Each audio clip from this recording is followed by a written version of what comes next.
another president with us, Mr. Chandramohan. Thanks to him, we are actually here. I had the honor of introducing Mr. Sachit Jain. I would take it in two parts, something very formal and something that I have cherished over the last 10 years. So first, the formal part. He is an IIT and IIM pass out. He is currently the Managing Director of Vardhaman Textiles and Executive Director, Vardhaman Steel, and Executive Director Vardhaman Textiles. And he is also an author of a great book, Ready to Take Off. The informal part, I would like to mention that 10 years back, Vardhaman was in the thick of implementing an ERP, an AS400 based ERP. IBM was their consulting partner, and I still remember Mr. Girish Gala. Having asked him, because ERP was a hotshot thing that time, we had recently started, we were IBM partners at that time, and two of our guys were working on their behalf, doing some reporting in Vardhaman. So I asked Girish Gala, what is the single most important thing that is being, is successful there? So he gave me an answer which coincided with 4 other answers separately. I asked the same question. Generally my employees would give the feedback about Vardhaman atmosphere and this. Third, one of my colleagues was in touch with their IT head, Mr. Chaudhary. He gave a similar answer. And one of my juniors, I remember, was Pradeep Jain, someone from my MCA days, was working there. So generally, when you ask how's happening, what's happening and what's going on, he gave a similar answer. The 4 answers summarized together was that if there is one person responsible for successful thing, it was Sachit Jain. And the content of their answers may vary, but there were 2 things which I noticed in everybody's, reply. One was respect for the leader, and 2, pride in their work and the project. I think in an organization which had so many hundreds and thousands of people, a vendor, and a third party, an IT head was much senior to him in age and me also. Different people, but all had the undercurrent of respect for him and pride that he must have generated in the whole organization. I asked him to share with us how he could manage to do that and how he continues to do that. Yeah. Thank you, Ashwin. I don't think I need this. Is it okay if I... No, it's fine. Yeah, sorry. I'm humbled by your words. Thank you so much. And I wish you had warned me about this informal part. So when he told me 2 days back that Harshit, can you be there? And when I came to know, I said I will never miss the chance, because there's some things I have cherished for the last 10 years. I have a platform to share it. We met once. We met once about a year ago in a Thai firm. Yeah. Not at that. No, not. Thank you, everybody. It's an honor to be here, and personally for me, it's a great honor to be speaking where Mr. Chandramohan is part of the audience. So that's a personal honor for me. He has played the role of a guide, informal guide for me in many areas in my work. So if I am successful in whatever I am doing, I would give a large part of the credit to what I've learned from him on the Shatabdi. That's the time you end up meeting. So one day, he told me, Sachit, we have this TQM thing, and this is something which really benefited us, and blah blah blah blah. Uncle, so you listen. I said, if you do something like this, would you be interested? I said, yes, uncle. Okay, baat khatam. 6 months or a year later, he again catches me. You said yes, we have got now this thing coming up. Now you will send up a team. Suddenly I said, oh my God, I said yes to something like that, and he put me in a situation where I couldn't say no. So I had to then gather a team together to do this TQM thing. And Since we were doing it, he said, no, I want 2 teams from you. You had promised, I don't know what I promised, but he said that's the amount we promised, so that meant 2 teams. So we put 2 teams together. So I got 2 teams. I had no clue what to expect. 3 days workshop. I think that was one of the major transformations for our organization. So on gunpoint, we attended that conference, and I also spent a lot of time personally walking in and out. I wasn't there all the time, but it was amazing. So that's the kind of association I have with Mr. Chandigarh. Ladies and gentlemen, it's been a very interesting journey for me.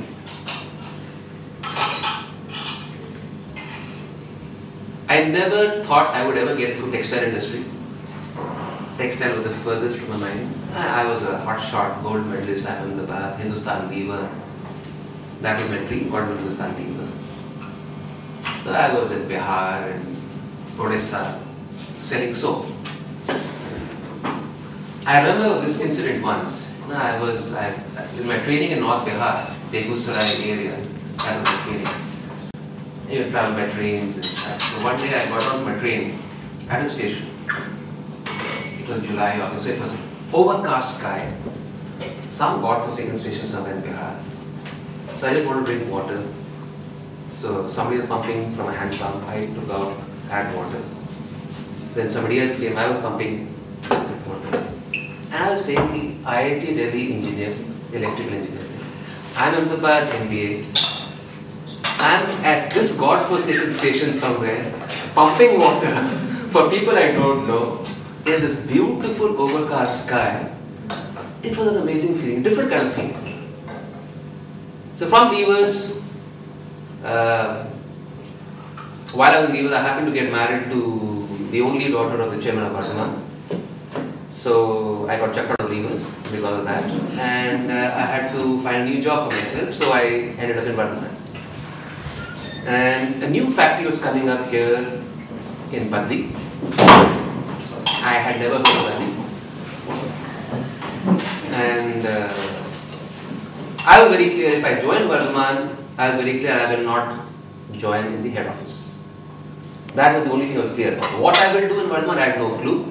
But I will not be in the head office, was very clear. And luckily this is a new factory coming up in Baddi. So I was told that okay, I'll join there. Spent 3 months in Ludhiana, getting to know the ropes a little bit, and starting traveling to Baddi.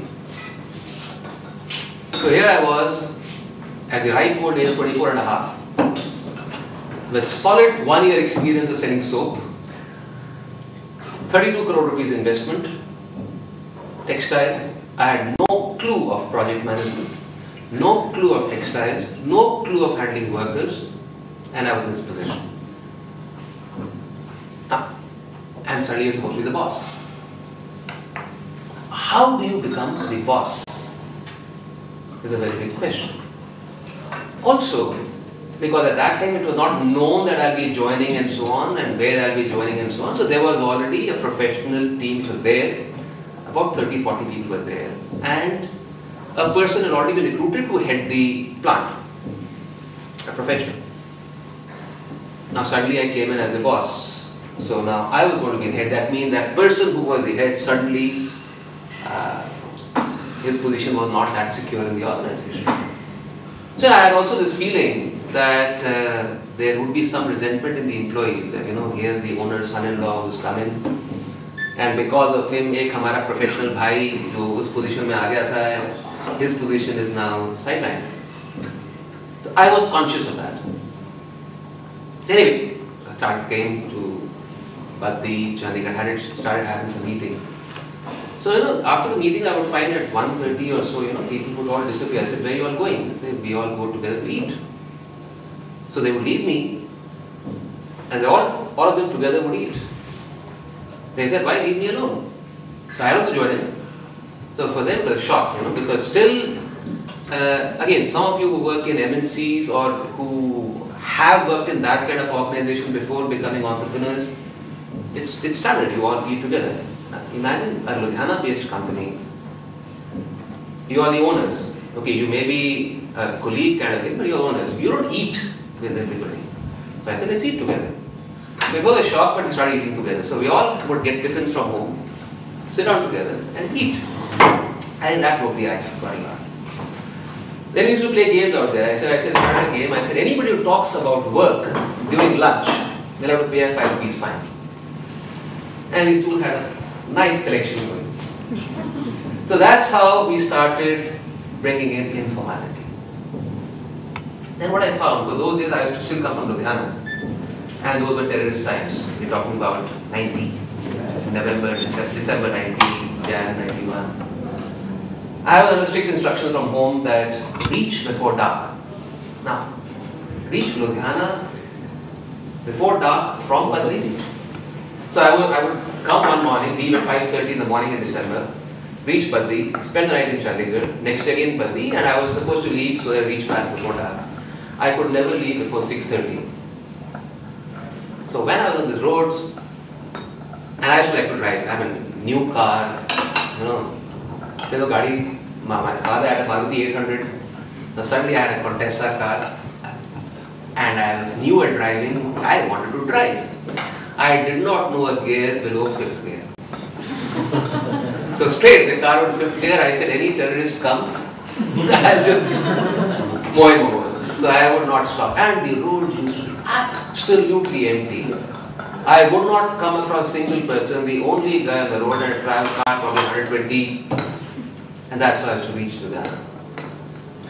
What I found was, when I came to Chandigarh, we shifted to Chandigarh, at that time, Baddi today is far different. At that time there was no traffic, the company didn't have any vehicles also. There was one company vehicle which was always going for some government thing on to Shimla. There was one other car available to this professional. I learned later he would leave at 5 and everybody else had to fend for themselves. So when I would leave, I would stop at the gate. Anybody who was standing, waiting for somewhere, I said, pile on. So as many people as could get into my car could come in. But again I said only one thing, you have to bear my pride. So some of the people who were still around in the company or around, they shuddered those times. And the boss driving on the 5th gear was not a very pleasant experience. But that's how we broke the ice. I think one major thing I did which really shaped the way I work so far is, I remember a talk I gave to my people then. I called everybody, we didn't even have a hall. So in the lab, that was the only place which was big enough to hold people. The people standing around, I gave my first talk. I talked to people, why do we work? Yeah. People say, yeah, we work to earn a salary, of course. Look after our family, of course. But beyond that, is there a reason why we work? Nobody asks these questions and nobody thinks about these things. But that's what I talked about. Why do you work? Why are you working for Vardhan? Yeah, you come in the morning, go back in the evening, do your work, get your salary. Is that all there is in life or there's something more? So, the question that you work for a purpose, life has to have a meaning, something special. What that is will unfold. But life has to have a meaning rather than just come here and earn a living. That is not what human life is meant for. Imagine, I was not even 25, but that was the first talk I had with my people then. That how to get a sense of meaning. And it was there that I set a target for them, that we will build the best spinning mill in the country. The plant had just about started. We were struggling, and we were talking of making the best spinning mill in the country. If somebody had asked me then, how will you measure whether you are the best spinning mill in the country? I had no clue. Are there any benchmarks? You would say, okay, I've done these benchmarks and so I am the best in the country. There were no such benchmarks. So actually I not thought it through. But the fact that I said we want to be the best in the country, it uplifted everybody. The cause is certainly much bigger than them. Much bigger than I'm just doing some mundane thing, earning a salary and therefore somebody else pays me a higher salary, so I will leave and so on. And then I linked all this to nationalism, that we are involved in building the nation.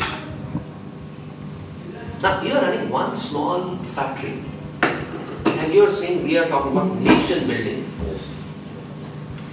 That through institutions, as organization institutions become stronger, they are the pillars on which the country is. As we produce good quality stuff which goes across the borders, good quality stuff gets appreciated by customers out there, and they build up their respect for the company. And since the company is a company from India, therefore respect for India goes up. Again, go back and talk about 1991. I'm not talking about now. Now, world class and all has become part of our dialogue. But I was talking about it then. I said this is the only thing that motivates me. Every day that I am working towards making our country a stronger place. Each individual can relate to that. If you work toward it, I am working hard so that I can make my bonus. Come on, who can relate to that?